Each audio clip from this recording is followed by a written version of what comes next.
তাহলে আমাদের কোম্পানির প্রোডাক্ট ভালো হলেও কেন আমরা তাকে সবসময় প্রোডাক্ট বিক্রি করতে পারি না? আবার দেখুন, আজকের দিনে অতিরিক্ত ইনকামের দরকার নেই এমন মানুষ খুঁজে পাওয়া দুষ্কর। অথচ যখন আমরা এত ভালো একটা অপরচুনিটির কথা বলছি, তিনি রাজি হচ্ছেন না। এ ধরনের সমস্যা বা অভিজ্ঞতা আমাদের কম বেশি অনেকেরই হয়েছে। এই সমস্যার কিন্তু খুব ভালো সমাধান রয়েছে। হ্যাঁ, এটা ঠিক, আপনি কখনোই 100% মানুষকে প্রোডাক্ট বা জয়েনিং এর ব্যাপারে রাজি করাতে পারবেন না, কিন্তু অনেক মানুষকে রাজি করাতে পারবেন, এ নিয়ে কোনো সন্দেহ নেই। আমি সে সমাধানের কথা অবশ্যই বলবো, কিন্তু তার আগে এটা বুঝে নেওয়ার চেষ্টা করি কেন এরকম ঘটনা ঘটে। এক কথায় উত্তর হলো changes in behaviour of consumers. গত 5-7 বছরে কনজিউমার বিহেভিয়ার প্যাটার্নের ব্যাপক বদল ঘটে গেছে। একদিকে যেমন মানুষের কেনাকাটির অভ্যাস পাল্টেছে, অন্যদিকে সেরকম টেকনোলজির ব্যবহার মানুষের অভ্যাসগত পরিবর্তন ঘটিয়েছে। আমরা যদি এই পরিবর্তনগুলো মাথায় না রাখি আর ওল্ড মেথড ব্যবহার করে যাই, তাহলে এই ধরনের নেতিবাচক অভিজ্ঞতা আমাদের বারবার হতে থাকবে।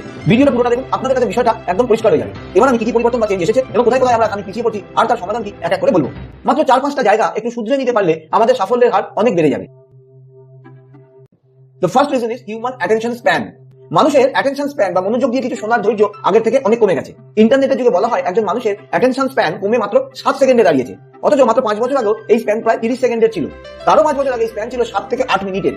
আমাদের মাথার ভিতর অজস্র কথা একসাথে খেলা করতে থাকে। একটা কাজ করতে করতে আরো হাজারো চিন্তা মাথায় এসে যায়। টিভি দেখতে গিয়ে আমরা অনবরত চ্যানেল চেঞ্জ করে চলি। যখন ইন্টারনেট সার্চ করি আমরা একটার পর একটা ওয়েবসাইট দেখে চলি, কোনোটাই হয়তো ভালো করে পড়ি না। ইউটিউবের ক্ষেত্রেও সেটাই হয়। আমাদের অ্যাটেনশন স্প্যান এতটাই কমে গেছে। আমি অধিকাংশ মানুষের কথাই বলছি, ব্যতিক্রম 2-4 জন নিশ্চয়ই আছেন। এবার দেখুন, কোনো একটি চ্যানেল বা ওয়েবসাইট বা ভিডিও যদি আপনার প্রথম কয়েক সেকেন্ডের মধ্যেই অ্যাটেনশন গ্র্যাব করে নিতে পারে, তাহলে কিন্তু আপনি বেশ কিছুক্ষণ সেসব জায়গায় স্টে করছেন, এমনকি অ্যাকশনও নিচ্ছেন। একই জিনিস হচ্ছে আমাদের ক্ষেত্রে। আমরা আমাদের প্রসপেক্টদের প্রোডাক্টের গুণগত মান বা বিজনেস প্ল্যানিং খুব সুন্দরভাবে শুনিয়ে যাচ্ছি, কিন্তু তিনি তখন হয়তো অন্য কিছু ভেবে চলেছেন। আপনি বুঝতে পারেন না, কিন্তু এটা প্রায়শই হয়। কিন্তু যদি আপনি প্রথম 5-7 সেকেন্ডেই তার অ্যাটেনশন গ্র্যাব করে নিতে পারেন, তাহলে দেখবেন আপনার প্রতিটা কথা তিনি খুব মন দিয়ে শুনবেন। অ্যাটেনশন গ্র্যাব করার সবচেয়ে ভালো রাস্তা হলো আলোচনাটাই গল্পের ছলে শুরু করা। খুব ভালো একটা ট্যাগলাইন তৈরি করে রাখুন, যেটা দিয়ে আপনি শুরু করবেন। আর একটা 2-3 মিনিটের আকর্ষণীয় গল্প যা কিনা আপনার ব্যবসার সাথে যুক্ত, সেটাও প্রস্তুত রাখুন। যখনই এভাবে আপনি কারোর সাথে কথা শুরু করবেন, দেখবেন আপনি অনেক সহজে তার মন জিতে নিয়েছেন। যারা এখনো ঠিক বুঝতে পারছেন না গল্পটা কিভাবে শুরু করবেন, তারা বিকল্প হিসাবে প্রেজেন্টেশন শুরু করার আগে আপনার প্রসপেক্টকে কিছুটা কথা বলার সুযোগ দিন।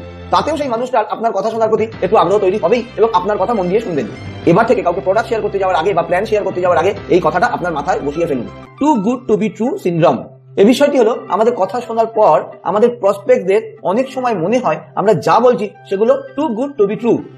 নেটওয়ার্ক ব্যবসায় কয়েক বছরেই সাফল্যের এমন এমন উদাহরণ আছে যা অবিশ্বাস্য মনে হয়। আমরা জানি সেগুলো সত্যি, কিন্তু আমাদের প্রসপেক্টসরা জানেন না।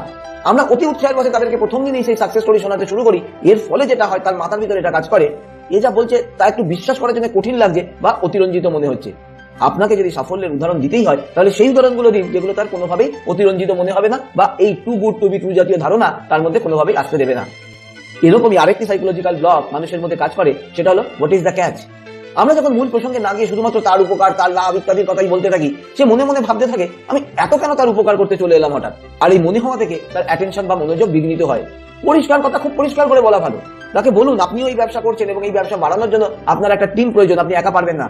সেই জন্যই সমমনোভাবাপন্ন মানুষদের খুঁজছেন। আর এই ব্যবসার মূল মন্ত্র হলো, আপনার নিজের সাফল্য তখনই আসবে যখন আপনি সেই সমস্ত সমমনোভাবাপন্ন মানুষদের সাফল্য এনে দিতে পারবেন। কাজেই এটা একটা উইন উইন কন্ডিশন। আপনি তার এবং নিজের দুজনেরই উপকারের জন্য এই প্রসপেক্টিং করছেন। আপনি যখন এভাবে কথা বলবেন, তখন আপনার কথা তার কাছে অনেক বিশ্বাসযোগ্য লাগবে এবং আপনার প্রতিটি কথা তিনি মন দিয়ে শুনবেন। এবার আসি চতুর্থ এবং সর্বশেষ সাইকোলজিক্যাল ব্লকেজের কথায়। মার্কেটিং ম্যানেজমেন্টে এই বিষয়টিকে বলা হয় সেলসম্যান অ্যালার্মস। আপনার কথায় কোথাও যেন সেলসম্যানের কোনো ছাপ না থাকে। মানুষ কিনতে ভালোবাসেন, কিন্তু বিক্রি হতে ভালোবাসেন না। নিজের কথাগুলো নিজে শুনুন, খেয়াল করে দেখুন কোথাও যেন আপনার কথায় শুধুমাত্র সেলসম্যানশিপ না চলে আসে। সেলসম্যানশিপ অ্যাভয়েড করার সবচেয়ে ভালো এবং সহজ রাস্তা হলো ডোন্ট সেল, প্রোভাইড সলিউশন।